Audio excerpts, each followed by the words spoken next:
नमस्कार दोस्तों, आज की इस वीडियो में हम मौर्य साम्राज्य की प्रशासनिक व्यवस्था के बारे में जानकारी देने वाले हैं। मौर्य साम्राज्य जो भारत के इतिहास में बहुत ही महत्वपूर्ण और प्रभावशाली साम्राज्यों में से एक था, जिसका प्रशासनिक ढांचा बहुत ही सुव्यवस्थित ढंग से जो है बना हुआ था। तो चलिए जानते हैं मौर्य साम्राज्य के प्रशासनिक ढांचे के बारे में, जिससे हमें पता चलेगा कि जो मौर्य प्रशासन है, ठीक है, उसका जो अलग-अलग विभाग कौन-कौन से थे और अलग-अलग उनके अध्यक्ष कौन-कौन से थे, जिससे कि मौर्य साम्राज्य का जो प्रशासन था उसे सुचारू रूप से चलाने में मदद मिलती थी। तो चलिए चलते हैं अपने इस टॉपिक की तरफ। उम्मीद करती हूँ आपको ये वीडियो अच्छी लगेगी। अगर आपको ये वीडियो अच्छी लगे तो चैनल को सब्सक्राइब करना ना भूलिएगा और इस वीडियो को ज्यादा से ज्यादा शेयर कीजिएगा। तो मौर्य काल में जो सेना प्रशासन था उसमें उसके प्रधान को कहा जाता था सेनापति। सेनापति, ठीक है, जो कि सैन्य प्रशासन का प्रधान होता था उसे सेनापति कहा जाता था, जो कि सैनिकों की अगुवाई करता था, नेतृत्व करता था। ठीक है, इसके अलावा जो मौर्य काल की जो सेना थी वो एक स्थायी सेना थी। स्थायी सेना, स्थायी सेना यानी कि पक्की सेना थी मौर्य काल के पास। ठीक है, और उस समय में चतुर्गिणी जो है सेना होती थी। चतुर्गिणी यानी कि 4 भागों में डिवाइडेड थी जो मौर्य काल की सेना थी।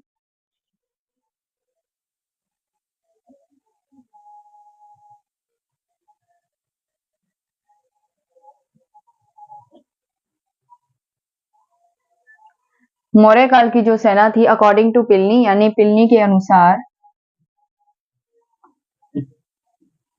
अनुसार जो मौर्य काल की सेना थी उसमें 30,000 अश्व, ठीक है, 9,000 हस्त सेना,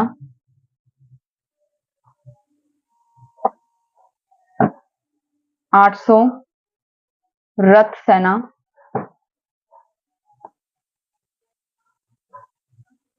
थी, जिसमें जो 30,000 अश्व सेना थी, ठीक है, अश्व जो थे वो उस समय में उत्तर पश्चिम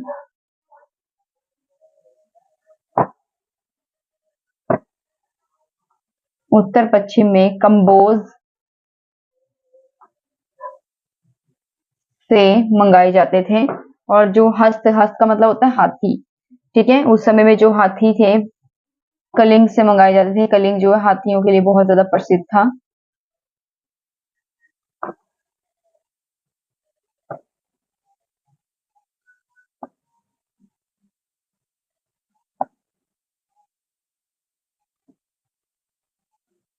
ठीक है, उसके बाद है 6 लाख पैदल सैनिक थे।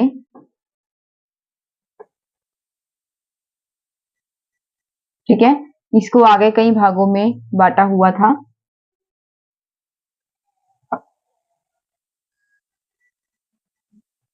आंतरिक सेना,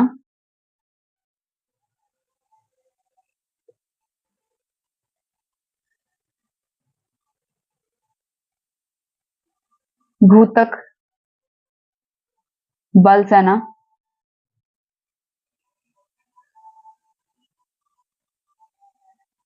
मित्र बल सेना,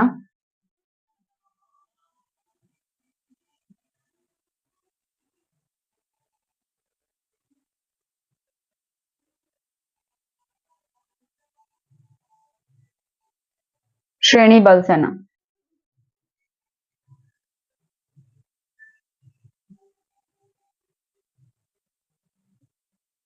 ठीक है, इस प्रकार से जो पैदल सैनिक थे 5 भागों में डिवाइडेड थे। मौर्य सेना, आवंटिक सेना, भूतक बल सेना, मित्र बल सेना और श्रेणी बल सेना। जो मौर्य सेना होते थे ये मूल पैदल पैदल सैनिक होते थे।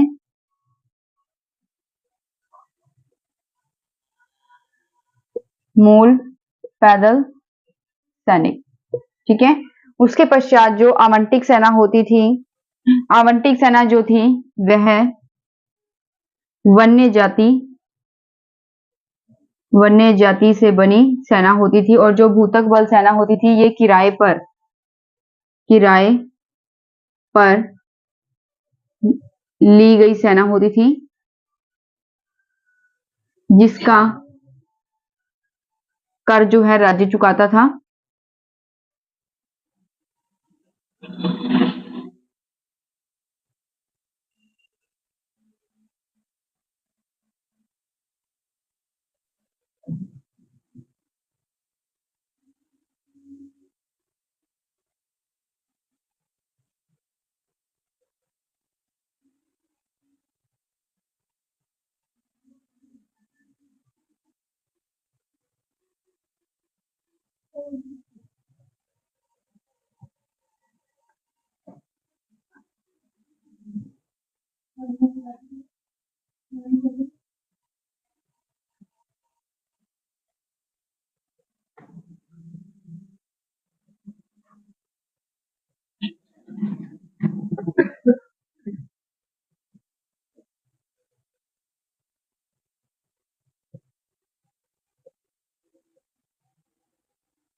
ठीक है, तो हम इस प्रकार से देखते हैं कि जो पैदल सैनिक थे उसे 5 भागों में बांटा गया था। जो मौर्य सेना होती थी वो मूल पैदल सैनिक होते थे। जो अवंतिक सेना थी वो वन्य जाति यानी कि जो वन से यानी जंगलों से जो लोग रहते थे, कबीले के लोग, ठीक है, उनसे जो बनी सेना थी उसे वन्य जाति सेना कहा जाता है। भूतक बल सेना वो होती थी जो किराए पर ले गई सेना होती थी, किराए पर जो है सैनिक लिए जाते थे और इसका जो पेमेंट है, इसकी जो कर है वो राज्य चुकाता था। मित्र बल सेना होती थी, मित्र राज्य सेना जो कि मित्र देश जो होते थे, ठीक है, तो उनसे जो है सेना ली जाती थी। श्रेणी बल सेना होती थी, जरूरत पड़ने पर राज्य जो है आर्थिक संकटों से सेना उधार ले लेते थे। ठीक है, आई थिंक आपको इतना समझ आया होगा। ये था सैन्य प्रशासन। अब हम नेक्स्ट टॉपिक पढ़ते हैं। इसमें अब हम पढ़ते हैं रथ सेना के बारे में। रथ सेना, मौर्य काल की जो रथ सेना थी वो किस प्रकार की थी? तो जो मौर्य प्रशासन की रथ सेना थी, हमें जानकारी मिलती है कि जो मौर्यकालीन रथ सेना थी, ठीक है, वो जो है 9 सेना की जानकारी मिलती है, यानी कि 9 भागों में डिवाइडेड थी, यानी कि 9 सेना की जानकारी मिलती है। ठीक है, जिसके अध्यक्ष को क्या कहा जाता था? नवाध्यक्ष, नवाध्यक्ष। और इसका काम क्या होता था? युद्ध पोतों, युद्ध युद्ध पोतों, ठीक है, तथा युद्ध पोतों तथा व्यापारिक पोतों का अध्यक्ष होता था। ठीक है, इसके अलावा जो 9 सेना थी, तो इस बात की जानकारी हमें कहां से मिलती है? कौटिल्य के अर्थशास्त्र से। विशाखा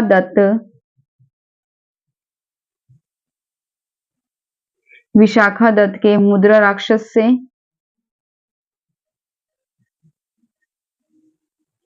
टालेमी के वर्ल्ड ज्योग्राफी से।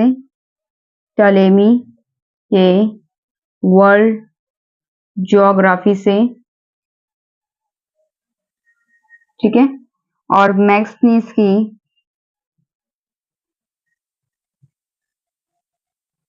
इंडिका से हमें इस बात की जानकारी मिलती है कि जो नवाध्यक्ष था, ठीक है, वो युद्ध पोतों और व्यापारिक पोतों का अध्यक्ष था। इस बात की जानकारी हम इन 4 सोर्सों से हमें जो है मिलती है। इसके अलावा जो मैक्सनीज है उसने ये भी बताया है, मैक्सनीज, कि जो मौर्यकालीन सेना थी उसे 6 समितियों में बांटा गया था। प्रत्येक हिस्से के 5 सदस्य होते थे। ठीक है, इसके अलावा जो है इसमें जो रथ सेना होती थी, इसमें एक जो दुर्ग है, दुर्ग का मतलब जो किला है, उसका भी एक मेन इंपॉर्टेंस होता था। दुर्ग का भी अपना एक बहुत महत्व होता था। ठीक है, और इसके अध्यक्ष को क्या कहा था? अंतपाल। अंतपाल ये दुर्ग का अध्यक्ष था। ठीक है, अध्यक्ष। तो एक बार दोबारा रिपीट कर लेते हैं कि जो मौर्यकालीन एडमिनिस्ट्रेशन यानी कि मौर्यकालीन प्रशासन है, इसमें सबसे पहले है सैन्य प्रशासन। ठीक है, सैन्य प्रशासन में क्या होता था? सैन्य प्रशासन में जो है सेनापति होता था, जो कि सेना की अगुवाई करता था, सेना का नेतृत्व करता था। ठीक है, सेना का मेन हेड जो है सेनापति होता था। ठीक है, और इसकी जो मौर्य काल है, इनकी एक स्थायी सेना होती थी, पक्की अपनी सेना होती थी। ठीक है, और चतुर्गिड़ी सेना होती थी, जिसे 4 भागों में डिवाइड किया जाता था। चतुर्गिड़ी मीन्स 4 भागों में डिवाइड किया जाता था। पिलनी के अनुसार जो है 30,000 अश्व सेना होती थी, यानी घोड़ों की सेना होती थी, जो कि उत्तर पश्चिम के कंबोज से जो है घोड़े मंगाए जाते थे। 9,000 हस्त सेना होती थी। हस्त का अर्थ होता है हाथी। ठीक है, तो जो हाथी थे वो कलिंग से मंगाए जाते थे। उस समय में कलिंग जो है हाथियों के लिए बहुत ज्यादा फेमस था। 800 जो है रथ सेना होती थी। 6 लाख पैदल सेना होती थी। ठीक है, जो पैदल सेना थी उसे 5 भागों में आगे डिवाइड किया हुआ था। मौर्य सेना, आंटविक सेना, भूतक बल सेना, मित्र बल सेना, श्रेणी बल सेना। ठीक है, जो मौर्य सेना थी उसे मूल पैदल सैनिक कहा जाता था, जो कि पैदल सैनिक होते थे। ठीक है, जिनके पास कोई व्हीकल नहीं था, मतलब कोई ना घोड़सवार पे ना हाथी पे, मतलब वो पैदल ही जो है सेना युद्ध में भाग लेते थे। उसके बाद आवंटिक सेना होती थी, जो वन्य जाति से संबंधित होती थी, यानी जंगलों में जो कबीले के लोग थे वो भी युद्ध में शामिल होते थे, तो उसे वन्य जाति सेना कहा जाता था। भूतक बल सेना होती थी, किराए पे ली गई सेना होती थी, जिसका खर्चा जो है राज्य चुकाता था। मित्र बल सेना होती थी, जो मित्र राज्य की सेना होती थी। ठीक है, उसके बाद है श्रेणी बल सेना। श्रेणी बल सेना होगी कि जरूरत पड़ने पर राज्य जो है आर्थिक संगठनों से सेना उधार ले लेता था। ठीक है, उसके बाद है रथ सेना। रथ सेना कौन सी होती थी? नौसेना की जानकारी हमें इससे मिल, जो मौर्य कालीन है उससे हमें नौसेना की जानकारी मिलती है कि मौर्य जो काल था उसमें 9 प्रकार की जो है सेना होती थी।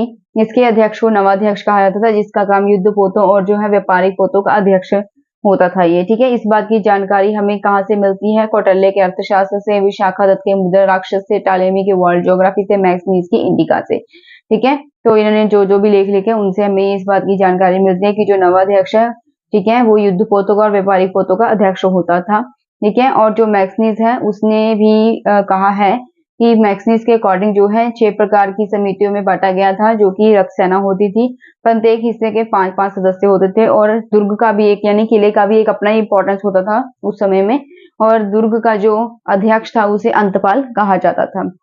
आई थिंक आपको इतना समझ आया होगा। आगे पढ़ते हैं। तो जैसे मैंने आपको बताया कि जो मैक्सनीज था उसने 6 समितियों की बात की है, कि जो रथ सेना थी उसमें 6 समितियां शामिल थी। ठीक है, और उनमें हर एक समिति में जो 5-5 मेंबर होते थे, 5-5 सदस्य होते थे, वह 6 समितियां कौन कौन सी थी? ठीक है, समितियां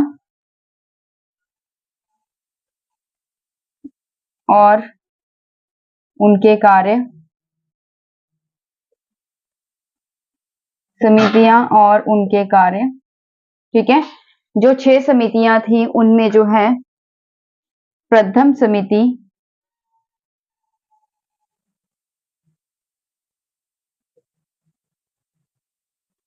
इसमें क्या होता था? जल सेना की व्यवस्था। जो दूसरी समिति होती थी, द्वितीय समिति,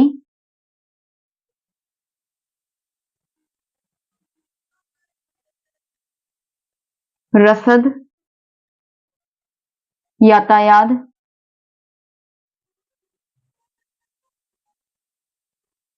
था सामग्री, सामग्री की व्यवस्था।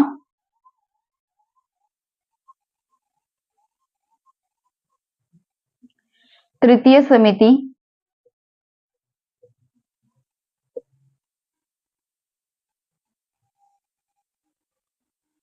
पैदल सेना की व्यवस्था।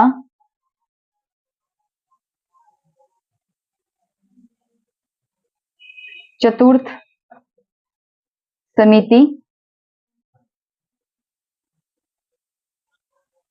चतुर्थ समिति अश्व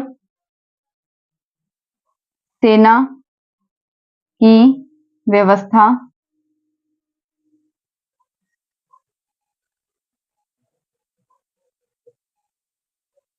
पांचवी समिति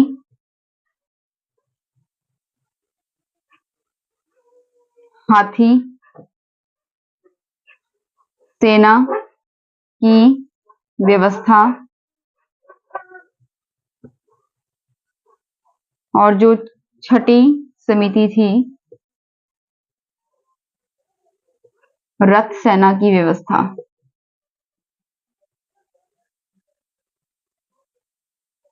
ठीक है, तो यानी कि जो हर एक समिति के अपने अपने कार्य जो है बटे हुए थे। प्रथम समिति का काम था जल सेना की व्यवस्था करना।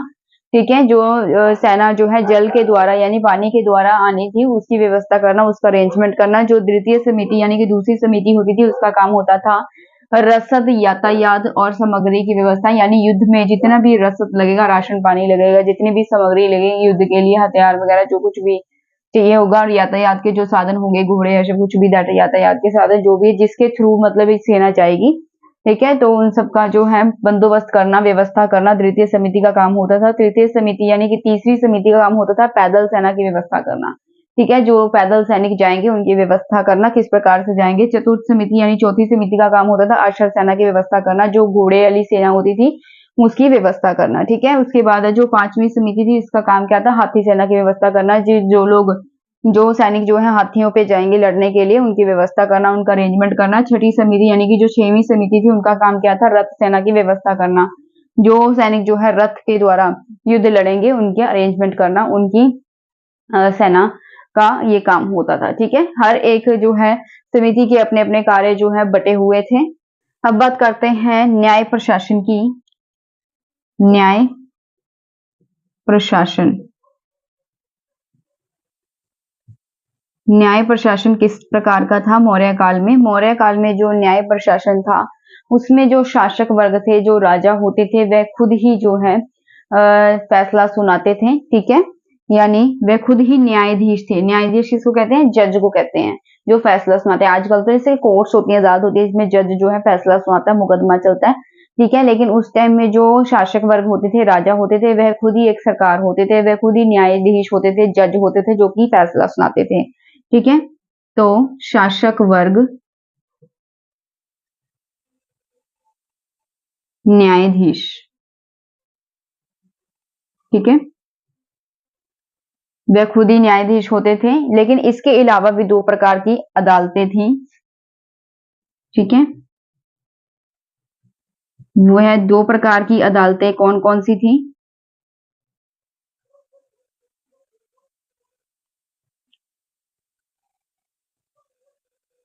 वह दो प्रकार की अदालतें कौन सी थी, धर्म स्थलीय और कंठक शोधन। धर्मस्थलीय और कंटक शोधन, ये दो प्रकार की अदालतें होती थी उस समय में, और इन दोनों ही अदालतों में 3 न्यायाधीश होते थे। न्यायाधीश जो कि फैसला सुनाते थे, 3 न्यायाधीश होते थे दोनों में ही। ठीक है, यानी कि 3 जो है जज होते थे जो कि फैसला सुनाते थे, डिसीजन सुनाते थे। इसके अलावा क्या है, कौटिल्य के अनुसार, जो चंद्रगुप्त मौर्य का गुरु है कौटिल्य, उसके अनुसार अगर कोई व्यक्ति जो है चोरी करता था, अगर कोई व्यक्ति, इसके अलावा अगर कोई व्यक्ति राजकीय कोष में जो है, कोष मतलब खजाना, ठीक है, राजकीय कोष में घोटाला करता था, या राजकीय कार्यों में घोटाला,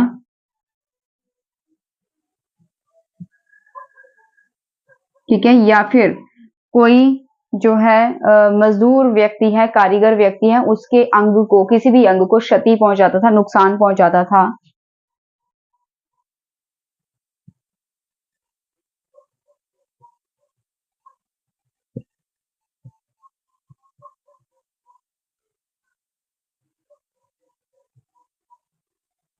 ठीक है। तो उन सबको क्या दिया जाता था, उन सबको दंड दिया जाता था, और वह कौन सा दंड था, मृत्यु दंड। ठीक है, उन सभी को जो है मृत्यु दंड दिया जाता था। ठीक है, इसके अलावा जो है उस समय में जो है न्याय व्यवस्था में भेदभाव किया जाता था न्याय देने में। ठीक है, जो कि ब्राह्मण वर्ग के लोग होते थे उनको कम सजाएं दी जाती थी, जो शूद्र वर्ग के लोग थे उनको सजा थोड़ी हार्ड यानी कि सख्त दी जाती थी, ज्यादा सजाएं दी जाती थी। ठीक है, यानी ब्राह्मणों को कम सजा दी जाती थी, और जो मतलब शूद्र लोग थे, नीली जात के लोग थे, शूद्रों को ज्यादा सजा दी जाती थी। ठीक है, और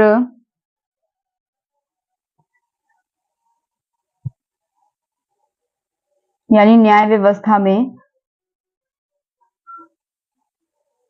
भेदभाव किया जाता था। बारे में एक बार दोबारा रिपीट करते हैं। ठीक है, न्याय प्रशासन जो है उसमें जो शासक वर्ग थे यानी कि जो राजा लोग होते थे वही न्यायाधीश होते थे, वही एक तरह से जज होते थे जो कि फैसला सुनाते थे। अगर कोई व्यक्ति, ठीक है, राज्य में जो है कुछ भी घोटाला करता था तो मतलब जो है न्यायाधीश शासक वर्ग ही यानी कि राजा ही जो है उसको सजा सुनाते थे। इसके अलावा जो है दो प्रकार की अदालतें भी थी, धर्मस्थलीय और कंटक शोधन। जो धर्मस्थलीय थी और कंटक शोधन थी, दोनों में ही 3-3 न्यायाधीश होते थे, राजा होते थे 3-3। ठीक है, सॉरी 3-3 जो है जज होते थे।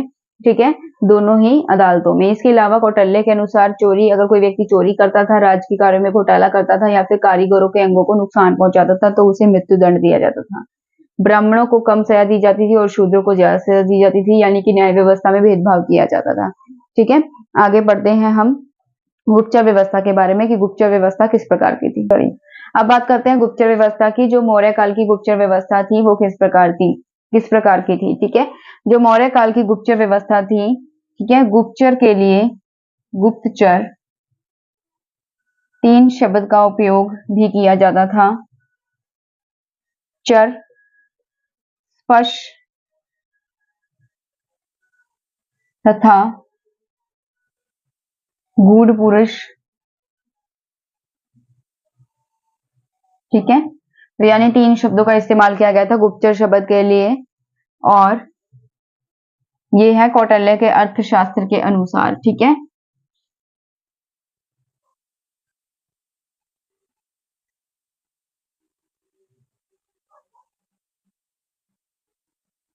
कौटिल्य के अर्थशास्त्र के अनुसार। इसके अलावा क्या है, जो गुप्तचर व्यवस्था थी उस समय में, गुप्तचर व्यवस्था में जो है जो स्ट्रैबो, ठीक है, स्ट्रैबो की जो वर्ल्ड ज्योग्राफी है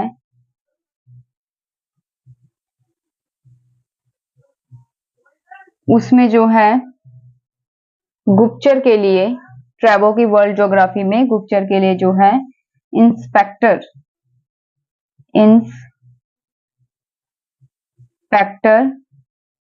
शब्द का इस्तेमाल किया गया है। इसके अलावा जो एरियन है,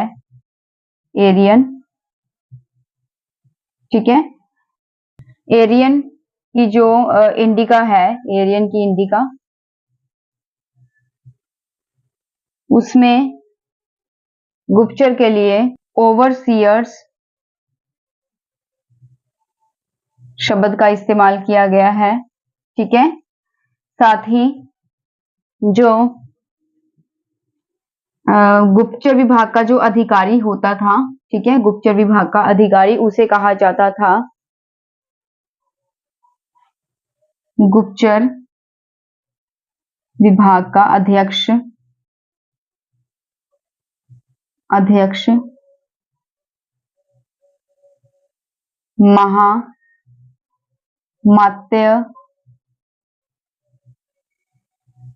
महामात्य सर्प।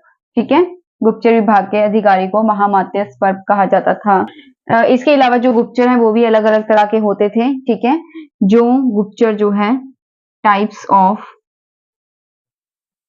गुप्तचर, ठीक है, एक स्थान पर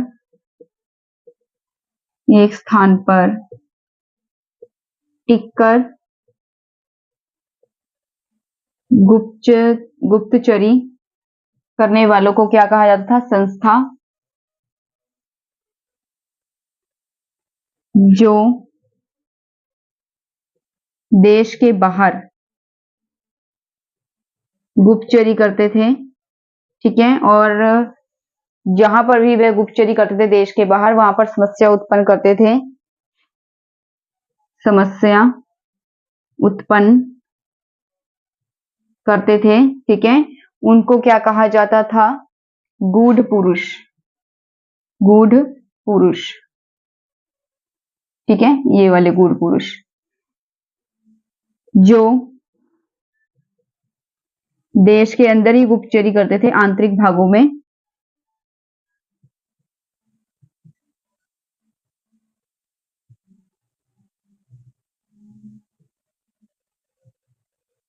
उन्हें क्या कहा जाता था?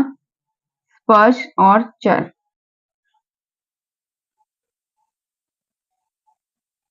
ठीक है, जो गुप्तचर बराबर स्थान बदलते रहते थे, उन्हें कहा जाता था संचरा। ठीक है, जो गुप्तचर बराबर स्थान बदलते रहते थे उन्हें संचरा कहा जाता था। और इसके अलावा जो है, जो वेश्याएं होती थी, वेश्याएं, ठीक है, वह भी गुप्तचरी का काम करती थी। इसके अलावा देश में शांति की व्यवस्था बनाने के लिए पुलिस का भी प्रबंध था। शांति की व्यवस्था बनाए रखने के लिए पुलिस का अरेंजमेंट भी होता था। ठीक है, जिसे रक्षिन कहा जाता था। रक्षिन। ठीक है, आगे पढ़ते हैं। एक बार दोबारा रिपीट करते हैं। जो गुप्तचर व्यवस्था है, ठीक है, जो कौटिल्य के अर्थशास्त्र के अनुसार जो है गुप्तचर 3 प्रकार के होते थे: चर, स्पर्श और गूढ़ पुरुष। स्ट्रैबो की जो वर्ल्ड ज्योग्राफी है उसके अकॉर्डिंग जो है, मतलब गुप्तचर के लिए जो है इंस्पेक्टर शब्द का इस्तेमाल किया गया है। और एरियन की इंडिका के अकॉर्डिंग जो है गुप्तचर के लिए ओवरसीयर्स शब्द का इस्तेमाल किया गया है। कौटिल्य के अर्थशास्त्र के अनुसार जो गुप्तचर है उसके लिए चर, स्पर्श और गूढ़ पुरुष का भी इस्तेमाल किया था, शब्द का प्रयोग किया गया था। जो गुप्तचर विभाग का अध्यक्ष होता था, मेन हेड, उसे महामात्य सर्प कहा जाता था। और गुप्तचर के कई टाइप्स होते थे, अलग अलग टाइप्स के जो गुप्तचर होते थे। एक स्थान पर जो टिक कर गुप्तचरी करते थे उसे संस्था कहा जाता था। जो देश के बाहर, ठीक है, गुप्तचरी करते थे और समस्या उत्पन्न करते थे उसे गूढ़ पुरुष कहा जाता था। जो देश के आंतरिक भागों में गुप्तचरी करते थे उन्हें चर या स्पर्श कहा जाता था। बराबर स्थान बदलते रहने वाले जो गुप्तचर थे उन्हें संचरा कहा जाता था। ठीक है, और जो वेश्याएं थी, वेश्याएं वो भी गुप्तचरी का काम करती थी। शांति की व्यवस्था स्थापित करने का पुलिस का अरेंजमेंट भी होता था, ठीक है, जिन्हें रक्षिन कहा जाता था। अब बात करते हैं प्रांतीय प्रशासन की। जो चंद्रगुप्त मौर्य है उसने अपने देश की सुविधा के लिए जो है अपने देश का जो प्रशासन है उसे 4 भागों में बांटा था। किसने बांटा? चंद्रगुप्त मौर्य। ठीक है, अशोक के समय 5 भागों में बांटा गया। किसके समय में? अशोक के समय में। अशोक के समय।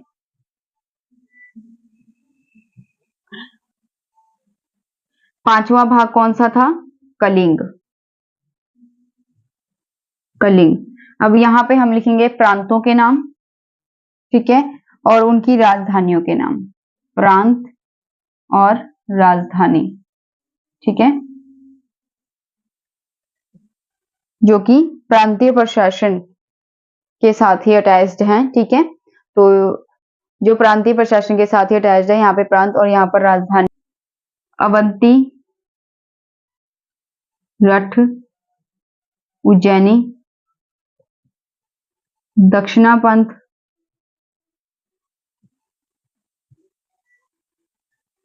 दक्षिणापंथ, सुवर्णगिरी, प्रासी,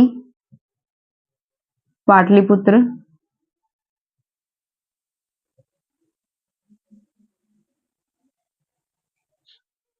कलिंग, तौशली, उत्तरापंथ, तक्षशिला।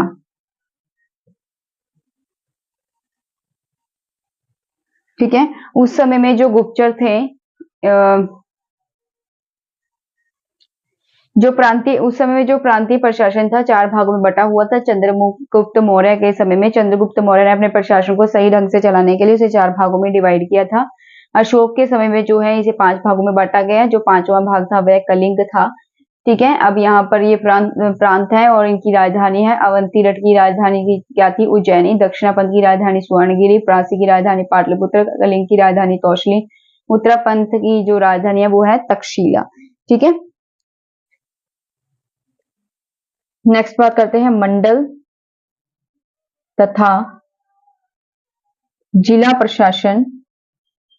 जिला प्रशासन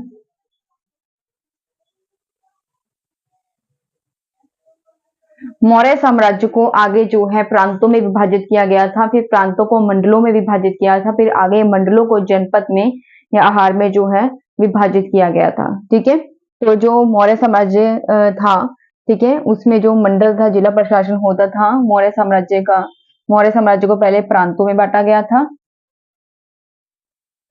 प्रांतों को मंडलों में बांटा गया था और जो मंडल होते थे उन्हें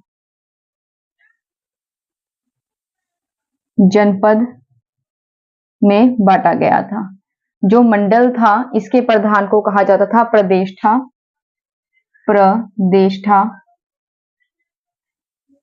और जो जनपद थे इसके प्रधान को कहा जाता था समाहर्ता। इसमें से 1600 गांव जो है शामिल होते थे। 1600 गांव। अब बात करते हैं नगर प्रशासन की। नगर प्रशासन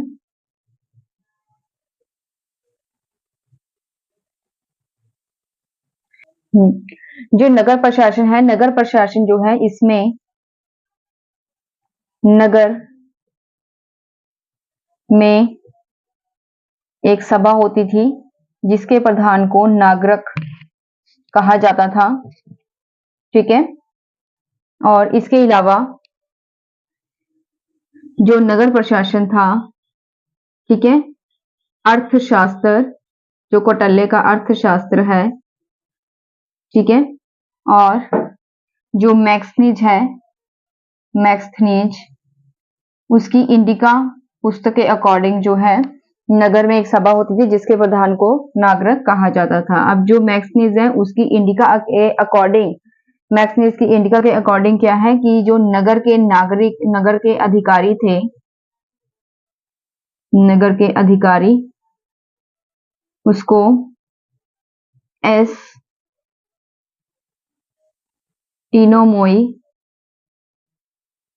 एस्टिनोमोई कहा जाता था। ठीक है, नगर में एक सभा होती थी जिसके प्रधान को नागरिक कहा जाता था और ये बात हमें कहां से पता चलती है? कौटिल्य के अर्थशास्त्र और मैक्सनीज की इंडिका से। जो मैक्सनीज की इंडिका है उसके अकॉर्डिंग क्या है, नगर के अधिकारी को जो है एस्टिनोमोई कहा जाता था। ठीक है, मैक्सनीज ये भी कहता है कि उस समय में 5 सदस्यों वाली, पांच सदस्यों वाली 6 समितियां होती थी। 6 समितियां होती थी। ठीक है, और वह 6 समितियां कौन कौन सी थी? यहाँ पे मैं लिखती हूँ समितियां और यहाँ पे लिखती हूँ उनके कार्य। ठीक है, पहली समिति,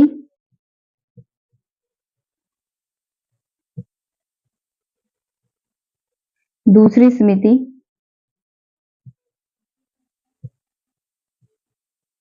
तीसरी समिति,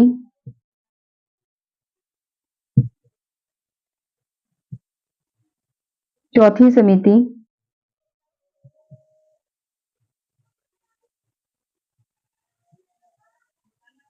पांचवी समिति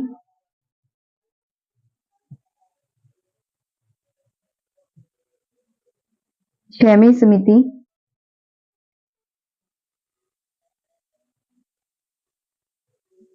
ठीक है। तो जो पहली समिति थी उसका कार्य क्या होता था? औद्योगिक विभाग, औद्योगिक विभाग। और जो दूसरी समिति होती थी उसका कार्य क्या होता था? विदेशियों की देखभाल।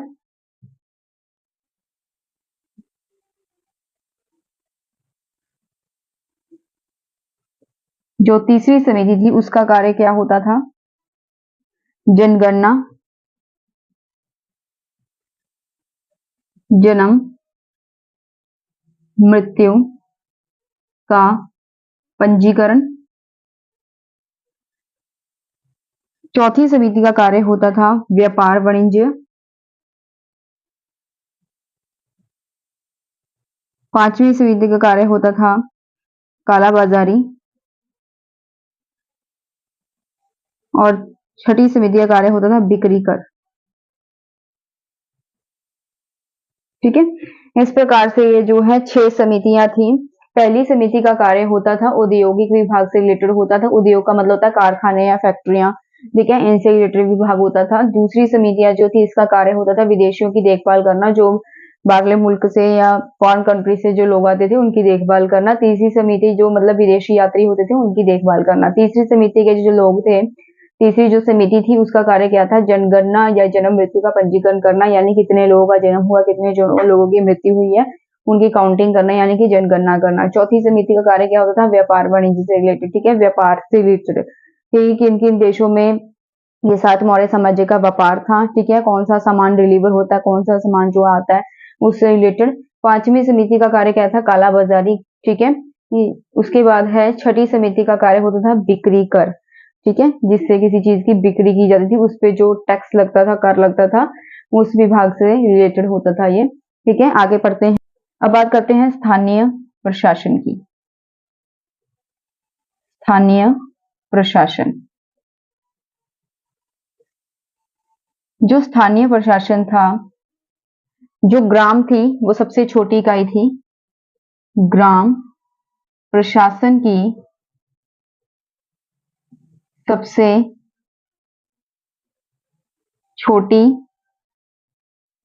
इकाई थी और इसके प्रधान को कहा जाता था ग्रामणी। ग्रामणी। इसी प्रकार से जो है अगर किसी गांव से कर वसूला जाता था, राजस्व वसूला जाता था, तो उसे कहा जाता था राष्ट्र। ग्राम से राजस्व की वसूली की जाती थी तो उसे कहा जाता था राष्ट्र। और अगर किसी शहर से, जो शहरी क्षेत्र होते थे, राजस्व की वसूली की जाती थी तो उसे कहा जाता था दुर्ग। इसी प्रकार से जो ग्राम है, 10 गांव से 10 गांव से 10 गांव के जो समूह थे जिनसे कर वसूला जाता था, ठीक है, तो उन्हें कहा जाता था संग्रहण। संग्रहण।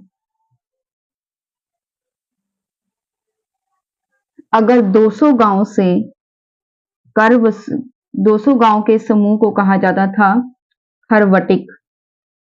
खरवटिक। इसी प्रकार से 400 गांव के समूह को कहा जाता था, ठीक है। तो इसी प्रकार मतलब ये डबल होते जाएंगे आगे, 200, 400, 600, फिर 800, फिर 1600, ठीक है। इसी प्रकार से मतलब ये डबल होते जाएंगे। अब जो 400 गांव के समूह है उसे क्या कहा जाता था? द्रोणमुख। द्रोणमुख।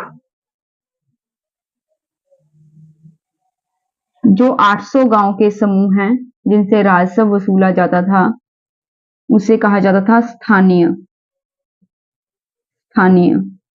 इसी प्रकार से जो 1600 गांव थे, ठीक है, 1600 गांव, अगर इनसे कर जो है वसूला जाता था तो उसे कहा जाता था जनपद।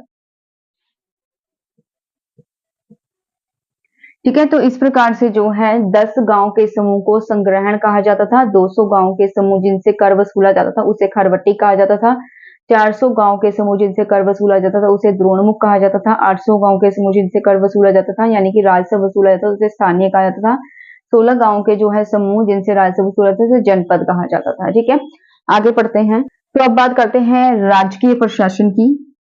राजकीय प्रशासन, ठीक है, तो जो राजकीय प्रशासन होता था उसके अधिकारी को कहा जाता था समाहर्ता। ठीक है, राजकीय प्रशासन का जो प्रमुख अधिकारी था, प्रधान था, उसे समाहर्ता कहा जाता था और जो राजकीय प्रशासन था उसे दो भागों में बांटा गया था। ठीक है, एक तो था राजकीय प्रशासन और दूसरा था व्यक्तिगत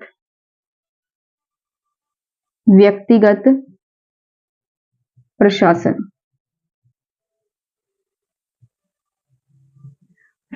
उस समय भूमि पर किसानों और राज्य दोनों का ही अधिकार होता था। ठीक है, जो भूमि राज्य के अधीन थी, जो भूमि राज्य के अधीन थी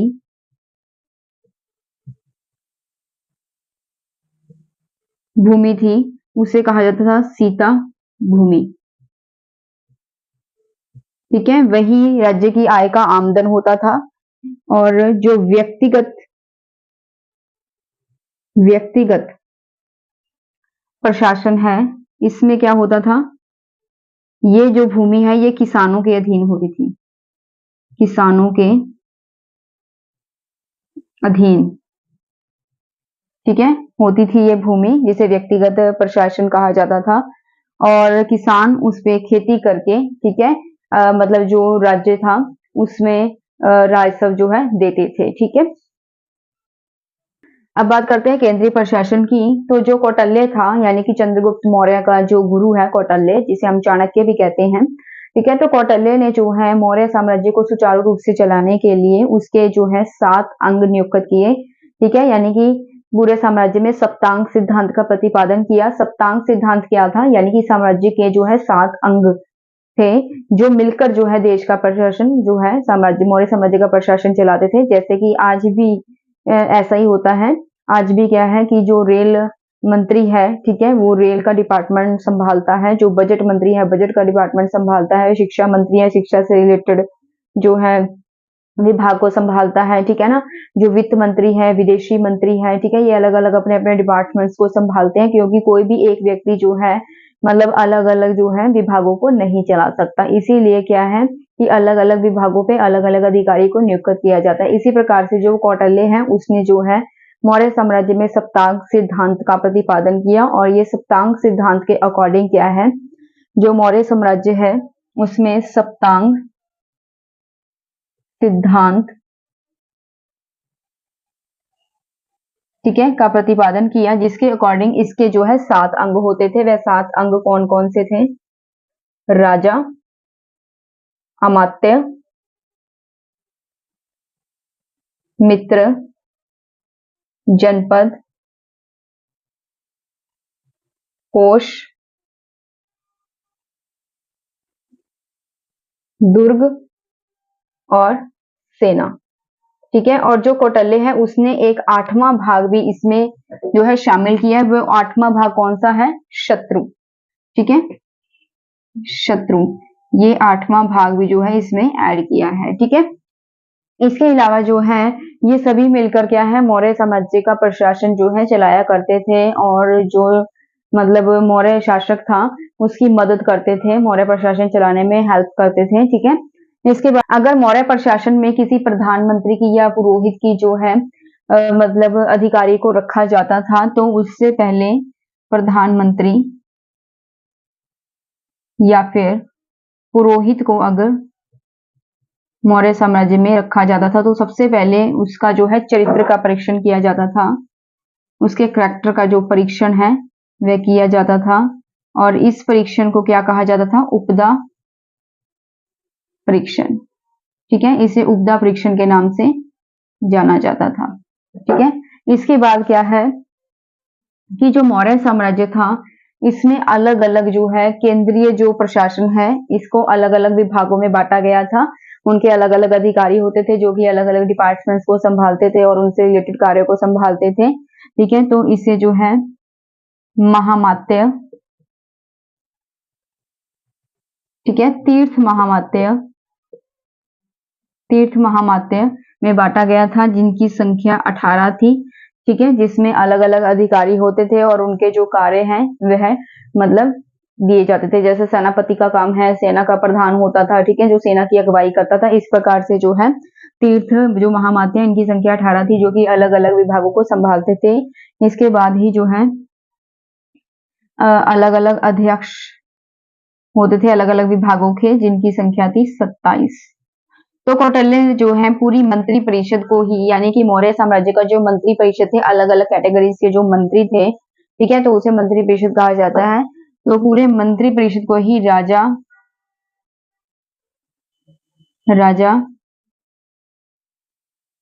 का नेत्र कहा है। किसने कहा है? कौटिल्य ने। ठीक है, जिसे हम इतिहास में चाणक्य के नाम से भी जानते हैं। ठीक है, और उन्होंने राजा का नेत्र किसे कहा है? मंत्री परिषद को।